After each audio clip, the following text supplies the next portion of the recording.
ನಮಸ್ಕಾರ ವೀಕ್ಷಕರೇ, ಓಲಿ news YouTube ಚಾನಲ್ಗೆ ಮತ್ತೊಮ್ಮೆ ನಿಮ್ಗೆಲ್ಲ ಸ್ವಾಗತ. ನಾನು ನಿಮ್ ಗೆಳೆಯ ಇಟ್ಗೆ ಹೇಮಂತ್. ಲೋಕಸಭಾ ಚುನಾವಣೆಗೆ ದಿನಾಂಕ ಘೋಷಣೆಯಾಗಿದ್ದು ಬಹುತೇಕ ಪಕ್ಷಗಳು ಈಗಾಗಲೇ ತನ್ನ ಅಭ್ಯರ್ಥಿಗಳನ್ನ ಅಂತಿಮಗೊಳಿಸಿದವೆ. ಇಂಥ ಸಂದರ್ಭದಲ್ಲಿಯೇ ಪ್ರತಿಷ್ಠಿತ ರಾಷ್ಟ್ರೀಯ ಮಟ್ಟದ ಸರ್ವೆ ಸಂಸ್ಥೆಯಾಗಿರ್ತಕ್ಕಂಥ ಇಂಡಿಯಾ ಟಿವಿ ಕರ್ನಾಟಕದ 28 ಲೋಕಸಭಾ ಕ್ಷೇತ್ರಗಳ ಕುರಿತು ಅತ್ಯಂತ ಫ್ರೆಶ್ ಆಗಿರ್ತಕ್ಕಂಥ ಒಂದು ಸರ್ವೆಯನ್ನ ಕೈಗೊಂಡು ಇದೀಗ ತನ್ನ ವರದಿಯನ್ನ ಬಹಿರಂಗಗೊಳಿಸಿದೆ. ಈ ಇಂಡಿಯಾ ಟಿವಿ ಸರ್ವೆಯ ಪ್ರಕಾರ ಕರ್ನಾಟಕದ ಯಾವ್ಯಾವ ಲೋಕಸಭಾ ಕ್ಷೇತ್ರಗಳು ಯಾವ್ಯಾವ ಪಕ್ಷದ ಪಾಲಾಗುತ್ತೆ ಅಂತಕ್ಕಂಥ ಒಂದು ಅಂಕಿ ಅಂಶಗಳ ಸಮೇತ ಪ್ರತಿಯೊಂದು ಲೋಕಸಭಾ ಕ್ಷೇತ್ರದ ಸ್ಪಷ್ಟ ಚಿತ್ರಣವನ್ನ ಇಂಡಿಯಾ ಟಿವಿ ಬಹಿರಂಗಗೊಳಿಸಿದೆ. ಕ್ಷೇತ್ರವಾರು ತನ್ನ ಸರ್ವೆ ಕಾರ್ಯವನ್ನ ಕೈಗೊಂಡಿರ್ತಕ್ಕಂಥ ಈ ಒಂದು ಇಂಡಿಯಾ ಟಿವಿ ಸರ್ವೆ ತಂಡ ಬಹುತೇಕ ಅತ್ಯಂತ ಸೂಕ್ತವಾದ ಅಂಕಿ ಸಂಖ್ಯೆಗಳನ್ನ ಬಿಡುಗಡೆಗೊಳಿಸೋದ್ರ ಮೂಲಕ ಕರ್ನಾಟಕದ 28 ಲೋಕಸಭಾ ಕ್ಷೇತ್ರಗಳಲ್ಲಿ ಯಾರ್ಯಾರು ಯಾವ್ಯಾವ ಕ್ಷೇತ್ರಗಳಲ್ಲಿ ಗೆಲ್ಬಹುದು ಅಂತಕ್ಕಂಥ ಒಂದು ವರದಿಯನ್ನ ಬಹಿರಂಗಗೊಳಿಸಿದೆ. ಬನ್ನಿ ಸ್ನೇಹಿತರೆ, ಪ್ರತಿಯೊಂದು ಲೋಕಸಭಾ ಕ್ಷೇತ್ರವಾರು ಯಾವೆಲ್ಲ ಅಭ್ಯರ್ಥಿಗಳು ಯಾವ ಪಕ್ಷದಕ್ಕೆ ಯಾವ ಲೋಕಸಭಾ ಕ್ಷೇತ್ರ ಕೈವಶ ಆಗುತ್ತೆ ತಿಳ್ಕೊಂಡು ಬರೋಣ. ಅದಕ್ಕಿಂತ ಮುಂಚೆ ನೀವು ನನ್ನ ಓಲಿ ನ್ಯೂಸ್ ಯೂಟ್ಯೂಬ್ ಚಾನಲ್ಗೆ ಸಬ್ಸ್ಕ್ರೈಬ್ ಮಾಡ್ಕೊಂಡಿಲ್ಲ ಅಂದ್ರೆ ದಯವಿಟ್ಟು ಸಬ್ಸ್ಕ್ರೈಬ್ ಮಾಡ್ಕೊಂಡು ಬೆಲ್ ಬಟನ್ ಅನ್ನ ಕ್ಲಿಕ್ ಮಾಡಿ. ನಾನು ಕೊಡ್ತಕ್ಕಂಥ ಮಾಹಿತಿ ನಿಮ್ಗೆ ಇಷ್ಟ ಆಗಿದ್ರೆ ಈ ವಿಡಿಯೋಗೆ ಲೈಕ್ ಮಾಡಿ, ಶೇರ್ ಮಾಡಿ, ಕಮೆಂಟ್ ಮಾಡಿ. ಪ್ರಪ್ರಥಮವಾಗಿ ಕರ್ನಾಟಕದ ಬೀದರ್ ಲೋಕಸಭಾ ಕ್ಷೇತ್ರ ಈ ಬಾರಿ ಮತ್ತೊಮ್ಮೆ ಬಿಜೆಪಿಯ ಕೈವಶ ಆಗುತ್ತೆ ಅಂತಕ್ಕಂಥ ವರದಿಯನ್ನ ಈ ಸಂಸ್ಥೆ ನೀಡಿದೆ. ಕಳೆದ 3 ಚುನಾವಣೆಗಳಲ್ಲೂ ಕೂಡ ಬೀದರ್ ಬಿಜೆಪಿಯ ಒಂದು ವಶದಲ್ಲಿರ್ತಕ್ಕಂಥದ್ದನ್ನ ನಾವು ಗಮನಿಸ್ತಾನೆ ಬಂದಿದ್ದೀವಿ. ಈ ಬಾರಿ ಕೂಡ ಮತ್ತೊಮ್ಮೆ ಬಿಜೆಪಿ ಬೀದರ್ ಲೋಕಸಭಾ ಕ್ಷೇತ್ರ ಒಲಿಯುತ್ತೆ ಅಂತಕ್ಕಂಥ ವರದಿಯನ್ನ ನೀಡಿದೆ.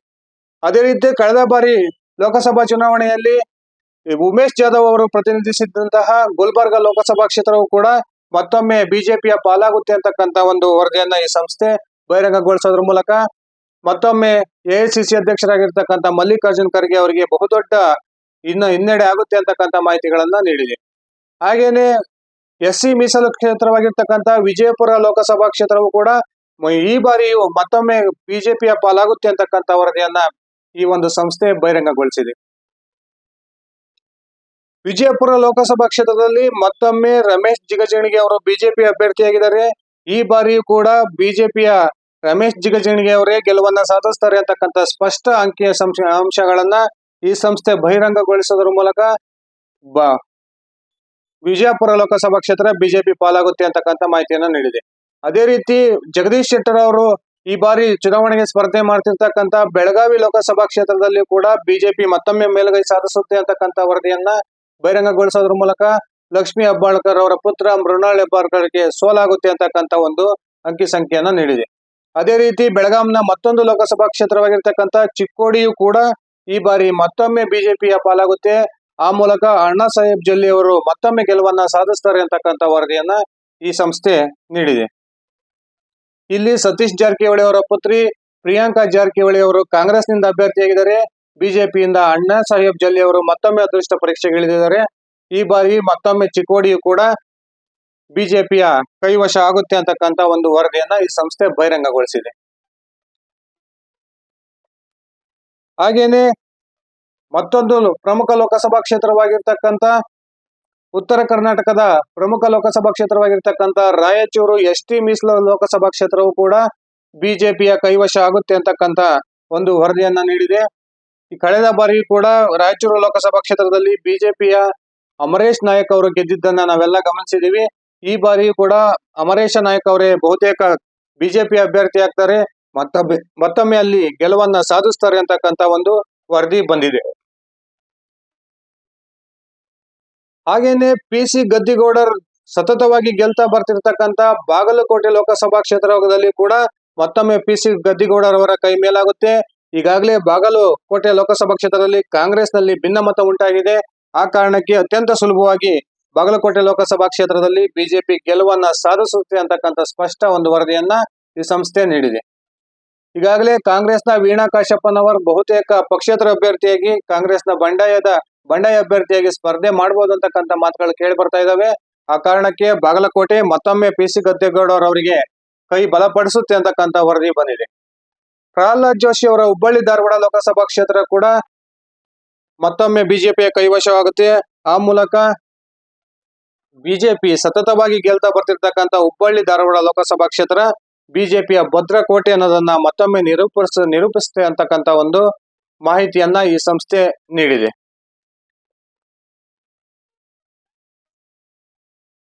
ಕರ್ನಾಟಕದ ಮಾಜಿ ಮುಖ್ಯಮಂತ್ರಿ ಬಸವರಾಜ ಬೊಮ್ಮಾಯಿ ಅವರು ಈ ಬಾರಿ ಅಭ್ಯರ್ಥಿಯಾಗಿರ್ತಕ್ಕಂತ ಹಾವೇರಿ ಲೋಕಸಭಾ ಕ್ಷೇತ್ರದಲ್ಲಿ ಈ ಬಾರಿ ಮತ್ತೊಮ್ಮೆ ಬಿಜೆಪಿ ಕೈ ಮೇಲಾಗುತ್ತೆ. ಆ ಮೂಲಕ ಬಸವರಾಜ ಬೊಮ್ಮಾಯಿ ಅವರು ಅತ್ಯಂತ ಸುಲಭವಾದ ಗೆಲುವನ್ನ ಇಲ್ಲಿ ಹಾವೇರಿ ಲೋಕಸಭಾ ಕ್ಷೇತ್ರದಲ್ಲಿ ಪಡೆದುಕೊಳ್ತಾರೆ ಅಂತಕ್ಕಂತ ವರದಿಯನ್ನ ಈ ಸಂಸ್ಥೆ ಬಹಿರಂಗಗೊಳಿಸೋದ್ರ ಮೂಲಕ ಈ ಕಾಂಗ್ರೆಸ್ ಈ ಒಂದು ಕ್ಷೇತ್ರವನ್ನ ಕೈವಶ ಮಾಡ್ಕೊಳ್ಬೇಕು ಅಂತಕ್ಕಂತ ನಿರೀಕ್ಷೆ ಏನಿತ್ತು ಆ ನಿರೀಕ್ಷೆ ಹುಸಿಯಾಗುತ್ತೆ. ಬಿಜೆಪಿ ಸತತವಾಗಿ ಈ ಒಂದು ಹಾವೇರಿ ಲೋಕಸಭಾ ಕ್ಷೇತ್ರವನ್ನ ಗೆಲ್ತಾ ಬರ್ತಾ ಇದೆ. ಅದೇ ರೀತಿ ಈ ಬಾರಿ ಕೂಡ ಹಾವೇರಿ ಬಿಜೆಪಿಯ ಕೈವಶ ಆಗುತ್ತೆ ಅಂತಕ್ಕಂತ ವರದಿಯನ್ನ ಈ ಸಂಸ್ಥೆ ನೀಡಿದೆ. ಅದೇ ರೀತಿ ಹಿಂದುತ್ವದ ಪ್ರಮುಖ ಬೆಲ್ಟ್ ಆಗಿರ್ತಕ್ಕಂಥ ಉತ್ತರ ಕನ್ನಡ ಲೋಕಸಭಾ ಕ್ಷೇತ್ರ ಮತ್ತೊಮ್ಮೆ ಬಿಜೆಪಿಯ ಕೈವಶ ಆಗುತ್ತೆ. ಆ ಮೂಲಕ ಅಲ್ಲಿ ಬಿಜೆಪಿ ಅಭ್ಯರ್ಥಿ ಯಾರೇ ಆದ್ರೂ ಕೂಡ ಬಿಜೆಪಿ ಈ ಬಾರಿ ಮತ್ತೊಮ್ಮೆ ಅಲ್ಲಿ ಉತ್ತರ ಕನ್ನಡ ಲೋಕಸಭಾ ಕ್ಷೇತ್ರದಲ್ಲಿ ಗೆಲ್ಲುತ್ತೆ ಅಂತಕ್ಕಂಥ ವರದಿ ನೀಡಿದೆ. ಹಾಗೇನೆ ಮತ್ತೊಂದು ಪ್ರಮುಖ ಲೋಕಸಭಾ ಕ್ಷೇತ್ರವಾಗಿರ್ತಕ್ಕಂಥ ದಕ್ಷಿಣ ಕನ್ನಡ ಲೋಕಸಭಾ ಕ್ಷೇತ್ರದಲ್ಲಿ ಈ ಬಾರಿ ಬಿಜೆಪಿ ಹೊಸ ಅಭ್ಯರ್ಥಿಗೆ ಮಣೆಯನ್ನಾಕಿದೆ. ಕ್ಯಾಪ್ಟನ್ ಬ್ರಿಜೇಶ್ ಚೌಟ ಅವರು ಬಿಜೆಪಿ ಅಭ್ಯರ್ಥಿಯಾಗಿದ್ದಾರೆ. ಅದೇ ರೀತಿ ಗೋಕರ್ಣನಾಥ ದೇವಸ್ಥಾನದ ಪ್ರಮುಖ ರೂವಾರಿ ಆಗಿರ್ತಕ್ಕಂಥ ಪದ್ಮರಾಜ್ ಅವರು ಕಾಂಗ್ರೆಸ್ನ ಅಭ್ಯರ್ಥಿಯಾದರೆ. ಈ ಕಾರಣಕ್ಕೆ ಬಿಜೆಪಿ ಮತ್ತೊಮ್ಮೆ ದಕ್ಷಿಣ ಕನ್ನಡದಲ್ಲಿ ಗೆಲ್ಲುತ್ತೆ ಅಂತಕ್ಕಂಥ ವರದಿಯನ್ನ ಈ ಸಂಸ್ಥೆ ನೀಡೋದ್ರ ಮೂಲಕ ಪದ್ಮರಾಜ್ ಅವರಿಗೆ ಸೋಲಾಗುತ್ತೆ. ಆ ಮೂಲಕ ಕಾಂಗ್ರೆಸ್ಗೆ ದಕ್ಷಿಣ ಕನ್ನಡದಲ್ಲಿ ತೀವ್ರ ನಿರಾಶೆ ಆಗುತ್ತೆ ಅಂತಕ್ಕಂಥ ಒಂದು ಅಂಕಿ ಸಂಖ್ಯೆಯನ್ನ ಈ ಸಂಸ್ಥೆ ನೀಡಿದೆ. ಅದೇ ರೀತಿ ಇಂಡಿಯಾ ಟಿವಿಯ ಸರ್ವೆ ಪ್ರಕಾರ ಉಡುಪಿ ಚಿಕ್ಕಮಗಳೂರು ಲೋಕಸಭಾ ಕ್ಷೇತ್ರ ಕೂಡ ಮತ್ತೊಮ್ಮೆ ಬಿಜೆಪಿಯ ಪಾಲಾಗುತ್ತೆ. ಕೋಟ ಶ್ರೀನಿವಾಸ್ ಪೂಜಾರಿ ಅವರು ಉಡುಪಿ ಚಿಕ್ಕಮಗಳೂರು ಕ್ಷೇತ್ರದಲ್ಲಿ ಮತ್ತೊಮ್ಮೆ ಪುನರ್ ಆಯ್ಕೆ ಆಗ್ತಾರೆ. ಆ ಮೂಲಕ ಕಾಂಗ್ರೆಸ್ನ ಜಯಪ್ರಕಾಶ್ ಹೆಗಡೆ ಅವರಿಗೆ ಸೋಲಾಗುತ್ತೆ ಅಂತಕ್ಕಂಥ ವರದಿಯನ್ನ ಈ ಸಂಸ್ಥೆ ನೀಡೋದ್ರ ಮೂಲಕ ಉಡುಪಿ ಚಿಕ್ಕಮಗಳೂರು ಲೋಕಸಭಾ ಕ್ಷೇತ್ರ ಮತ್ತೊಮ್ಮೆ ಬಿಜೆಪಿಯ ಭದ್ರಕೋಟೆ ಅಂತಕ್ಕಂಥದ್ದನ್ನ ನಿರೂಪಿಸುತ್ತೆ ಅಂತಕ್ಕಂಥ ಒಂದು ಮಾಹಿತಿಯನ್ನ ನೀಡಿದೆ. ಅದೇ ರೀತಿ ಮಧ್ಯ ಕರ್ನಾಟಕದ ಪ್ರಮುಖ ಲೋಕಸಭಾ ಕ್ಷೇತ್ರವಾಗಿರ್ತಕ್ಕಂಥ ದಾವಣಗೆರೆ ಲೋಕಸಭಾ ಕ್ಷೇತ್ರ ಸತತ 6 ಚುನಾವಣೆಗಳಿಂದ ಬಿಜೆಪಿಯ ವಶದಲ್ಲಿದೆ. ಈ ಬಾರಿಯೂ ಕೂಡ GM ಸಿದ್ದೇಶ್ವರ್ ಅವರ ಧರ್ಮಪತ್ನಿ ಶ್ರೀಮತಿ ಗಾಯತ್ರಿ ಸಿದ್ದೇಶ್ವರ್ ಅವರು ಬಿಜೆಪಿ ಅಭ್ಯರ್ಥಿಯಾಗಿದ್ದಾರೆ. ಕಾಂಗ್ರೆಸ್ನಿಂದ SS ಮಲ್ಲಿಕಾರ್ಜುನ್ ಅವರ ಪತ್ನಿ ಪ್ರಭಾ ಮಲ್ಲಿಕಾರ್ಜುನ್ ಅವರು ಅಭ್ಯರ್ಥಿಯಾಗಿದ್ದಾರೆ. ಬಿಜೆಪಿಯ ಕೈವಶವಾಗುತ್ತೆ ದಾವಣಗೆರೆ ಮತ್ತೊಮ್ಮೆ ಅಂತಕ್ಕಂಥ ವರದಿಯನ್ನು ಈ ಸಂಸ್ಥೆ ನೀಡಿದೆ. ಚಿತ್ರದುರ್ಗ ಲೋಕಸಭಾ ಕ್ಷೇತ್ರವು ಕೂಡ ಕಳೆದ ಬಾರಿಯಂತೆ ಈ ಬಾರಿಯೂ ಮತ್ತೊಮ್ಮೆ ಬಿಜೆಪಿಯ ಪಾಲಾಗುತ್ತೆ. ಆ ಮೂಲಕ ಕಾಂಗ್ರೆಸ್ನ ಕಾರ್ಯಾಧ್ಯಕ್ಷರಾಗಿರ್ತಕ್ಕಂಥ BN ಚಂದ್ರಪ್ಪನವರಿಗೆ ಸೋಲಾಗುತ್ತೆ ಅಂತಕ್ಕಂಥ ವರದಿಯನ್ನ ಈ ಸಂಸ್ಥೆ ನೀಡೋದ್ರ ಮೂಲಕ ಕಾಂಗ್ರೆಸ್ ಈ ಒಂದು ಕ್ಷೇತ್ರವನ್ನ ಗೆಲ್ತೀವಿ ಅಂತಕ್ಕಂಥ ಅತ್ಯಂತ ಹೆಚ್ಚು ಹುಮ್ಮಸ್ನಲ್ಲಿತ್ತು. ಆದ್ರೆ ಇಂಡಿಯಾ ಟಿವಿ ಬೇರೆ ರೀತಿಯ ಒಂದು ಅಂಕಿ ಸಂಖ್ಯೆಯನ್ನು ನೀಡಿದೆ. ಕುತೂಹಲವನ್ನ ಕೇಳಿಸಿರ್ತಕ್ಕಂಥ ಮೈಸೂರು ಕೊಡಗು ಲೋಕಸಭಾ ಕ್ಷೇತ್ರದಲ್ಲಿ ಈಗಾಗಲೇ ಯದುವೀರ್ ಒಡೆಯರ್ ಅವರು ಬಿಜೆಪಿ ಅಭ್ಯರ್ಥಿಯಾಗಿದ್ದಾರೆ. ಕಾಂಗ್ರೆಸ್ನ ವಕ್ತಾರ M ಲಕ್ಷ್ಮಣ್ ಅವರು ಸ್ಪರ್ಧೆ ಮಾಡಿದ್ದಾರೆ. ಆದ್ರೂ ಕೂಡ ಈ ಬಾರಿ ಮತ್ತೊಮ್ಮೆ ಬಿಜೆಪಿ ಸತತ 2 ಚುನಾವಣೆಗಳಾದಂತೆ ಈ ಬಾರಿ ಕೂಡ ಮತ್ತೊಮ್ಮೆ ಬಿಜೆಪಿಯ ಕೈವಶ ಆಗುತ್ತೆ. ಹಾಗೇನೆ ಅತ್ಯಂತ ಅಚ್ಚರಕರ ರೀತಿಯಲ್ಲಿ ಬೆಂಗಳೂರು ಗ್ರಾಮಾಂತರ ಲೋಕಸಭಾ ಕ್ಷೇತ್ರದಲ್ಲಿ ಈ ಬಾರಿ ಡಾಕ್ಟರ್ CN ಮಂಜುನಾಥ್ ಅವರು ಗೆಲುವನ್ನ ಸಾಧಿಸೋದ್ರ ಮೂಲಕ DK ಸುರೇಶ್ ಅವರು ಸತತ 3 ಬಾರಿ ಗೆಲುವನ್ನ ಕಂಡಿದ್ರು. ಆದ್ರೆ ಈ ಬಾರಿ ಕಾಂಗ್ರೆಸ್ಗೆ ಬೆಂಗಳೂರು ಗ್ರಾಮಾಂತರ ಲೋಕಸಭಾ ಕ್ಷೇತ್ರ ಕೈ ಕೊಡುತ್ತೆ ಅಂತಕ್ಕಂಥ ವರದಿಯನ್ನ ಈ ಸಂಸ್ಥೆ ನೀಡೋದ್ರ ಮೂಲಕ ಕಾಂಗ್ರೆಸ್ಗೆ ಬಹುದೊಡ್ಡ ಆಘಾತವನ್ನ ತಂದಿಟ್ಟಿದೆ. ಹಾಗೇನೆ ಸತತವಾಗಿ ಬೆಂಗಳೂರು ಉತ್ತರ ಲೋಕಸಭಾ ಕ್ಷೇತ್ರ ಏನು ಬಿಜೆಪಿ ಕೈವಶ ಆಗ್ತಾ ಇದೆ, ಈ ಬಾರಿ ಕೂಡ ಬೆಂಗಳೂರು ಉತ್ತರ ಲೋಕಸಭಾ ಕ್ಷೇತ್ರದಲ್ಲಿ ಬಿಜೆಪಿ ಮತ್ತೊಮ್ಮೆ ಗೆಲ್ಲುತ್ತೆ. ಹಾಗೆ ಬೆಂಗಳೂರು ದಕ್ಷಿಣ ಲೋಕಸಭಾ ಕ್ಷೇತ್ರದಲ್ಲಿ ಮತ್ತೊಮ್ಮೆ ತೇಜಸ್ವಿ ಸೂರ್ಯ ಅವರು ಗೆಲುವನ್ನ ಸಾಧಿಸ್ತಾರೆ ಅಂತಕ್ಕಂಥ ವರದಿಯನ್ನ ಈ ಸಂಸ್ಥೆ ಬಹಿರಂಗಗೊಳಿಸಿದೆ. ಮತ್ತೆ ಬೆಂಗಳೂರು ಕೇಂದ್ರ PC ಮೋಹನ್ ಅವರು ಸತತವಾಗಿ ಗೆಲ್ತಾ ಬರ್ತಾ ಇದ್ದಾರೆ. ಈ ಬಾರಿಯೂ ಕೂಡ PC ಮೋಹನ್ ಅವರು 4ನೇ ಬಾರಿ ಗೆಲುವನ್ನ ಸಾಧಿಸಬಹುದು ಅಂತಕ್ಕಂಥ ವರದಿಯನ್ನ ಈ ಸಂಸ್ಥೆ ನೀಡೋದ್ರ ಮೂಲಕ ಬಿಜೆಪಿಯ ಭದ್ರಕೋಟೆಯಾಗಿ ಬೆಂಗಳೂರು ಕೇಂದ್ರ ಮತ್ತೊಮ್ಮೆ ಮುಂದುವರಿಯುತ್ತೆ ಅಂತಕ್ಕಂಥ ವರದಿಯನ್ನ ನೀಡಿದೆ. ಚಿಕ್ಕಬಳ್ಳಾಪುರ ಲೋಕಸಭಾ ಕ್ಷೇತ್ರವು ಕೂಡ ಕಳೆದ ಬಾರಿಯಂತೆ ಈ ಬಾರಿಯೂ ಬಿಜೆಪಿ ಗೆಲುವನ್ನ ಸಾಧಿಸುತ್ತೆ. ಅದೇ ರೀತಿ BY ರಾಘವೇಂದ್ರ ಅವರು ಪ್ರತಿನಿಧಿಸ್ತಾ ಇರ್ತಕ್ಕಂಥ ಶಿವಮೊಗ್ಗ ಲೋಕಸಭಾ ಕ್ಷೇತ್ರದಲ್ಲಿ ಕೂಡ ತೀವ್ರ ಪೈಪೋಟಿಯ ನಡುವೆಯೂ ಬಿಜೆಪಿ ಮತ್ತೊಮ್ಮೆ ಗೆಲುವನ್ನ ಕಾಣುತ್ತೆ. ಅತ್ಯಂತ ಆಶ್ಚರ್ಯಕರ ರೀತಿಯಲ್ಲಿ ಬಳ್ಳಾರಿಯೂ ಕೂಡ ಈ ಬಾರಿ ಕಳೆದ ಬಾರಿಯಂತೆ ಬಿಜೆಪಿಗೆ ದಕ್ಕಲಿದೆ ಅಂತಕ್ಕಂಥ ವರದಿಯನ್ನ ನೀಡಿದೆ. ಬಹುತೇಕ ಸರ್ವೆ ಸಂಸ್ಥೆಗಳು ಈ ಬಾರಿ ಬಳ್ಳಾರಿ ಕಾಂಗ್ರೆಸ್ನ ವಶವಾಗುತ್ತೆ ಅಂತಕ್ಕಂಥ ವರದಿಯನ್ನ ನೀಡಿದ್ವು. ಆದ್ರೆ ಈ ಸಂಸ್ಥೆ ವಿಭಿನ್ನವಾದ ವರದಿಯನ್ನು ನೀಡಿದೆ. JDS ನ ಭದ್ರಕೋಟೆಯಾಗಿರ್ತಕ್ಕಂಥ ಹಾಸನದಲ್ಲಿ ಈ ಬಾರಿಯೂ ಕೂಡ JDS ಗೆಲುವನ್ನ ಸಾಧಿಸುತ್ತೆ.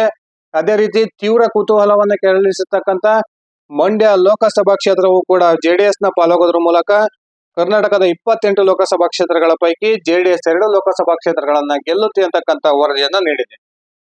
ಅದೇ ರೀತಿ ಕಾಂಗ್ರೆಸ್ ಗೆಲ್ಲಬಹುದಾದಂತಹ 4 ಲೋಕಸಭಾ ಕ್ಷೇತ್ರಗಳಲ್ಲಿ ಅತ್ಯಂತ ಪ್ರಮುಖವಾದದ್ದು ತುಮಕೂರು ಲೋಕಸಭಾ ಕ್ಷೇತ್ರದಲ್ಲಿ ಈ ಬಾರಿ ಮುದ್ದಹನುಮೇಗೌಡರಿಗೆ ಗೆಲುವು ಸಾಧ್ಯವಾಗುತ್ತೆ ಅಂತಕ್ಕಂಥ ವರದಿಯನ್ನ ಈ ಸಂಸ್ಥೆ ನೀಡೋದ್ರ ಮೂಲಕ ವಿ ಸೋಮಣ್ಣನವರು ಸೋಲ್ಬಹುದು ಅಂತಕ್ಕಂಥ ಒಂದು ಸಾಧ್ಯತೆಗಳನ್ನ ಬಹಿರಂಗಗೊಳಿಸಿದೆ.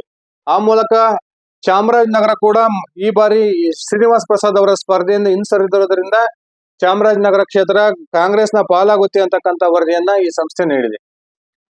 ಕುರುಬ ಮತದಾರರೇ ಹೆಚ್ಚಾಗಿರ್ತಕ್ಕಂಥ ಕೊಪ್ಪಳ ಲೋಕಸಭಾ ಕ್ಷೇತ್ರ ಈ ಬಾರಿ ಸಿದ್ದರಾಮಯ್ಯನವರ ಕೈ ಬಲಪಡಿಸುತ್ತೆ. ಆ ಮೂಲಕ ಕೊಪ್ಪಳದಲ್ಲಿ ಕಾಂಗ್ರೆಸ್ನ ಅಭ್ಯರ್ಥಿ ಗೆಲುವನ್ನ ಕಾಣ್ತಾರೆ ಅಂತಕ್ಕಂಥ ಒಂದು ವರದಿಯನ್ನು ಈ ಸಂಸ್ಥೆ ನೀಡೋದ್ರ ಮೂಲಕ ಅತ್ಯಂತ ಅಚ್ಚರಿಯನ್ನ ಉಂಟು ಮಾಡಿದೆ. ಅದೇ ರೀತಿ ಮತ್ತೊಂದು ಕಾಂಗ್ರೆಸ್ ಗೆಲ್ಲಬಹುದಾಗಿರ್ತಕ್ಕಂಥ ಕ್ಷೇತ್ರ ಕೋಲಾರ ಲೋಕಸಭಾ ಕ್ಷೇತ್ರದಲ್ಲಿ ಬಹುತೇಕ KH ಮುನಿಯಪ್ಪ ಅಥವಾ ಅವರ ಅಳಿಯ ಕಾಂಗ್ರೆಸ್ನ ಅಭ್ಯರ್ಥಿ ಆಗ್ಬಹುದು. ಈ ಒಂದು ಕ್ಷೇತ್ರವನ್ನ ಬಿಜೆಪಿ JDSಗೆ ಬಿಟ್ಕೊಟ್ಟಿದೆ.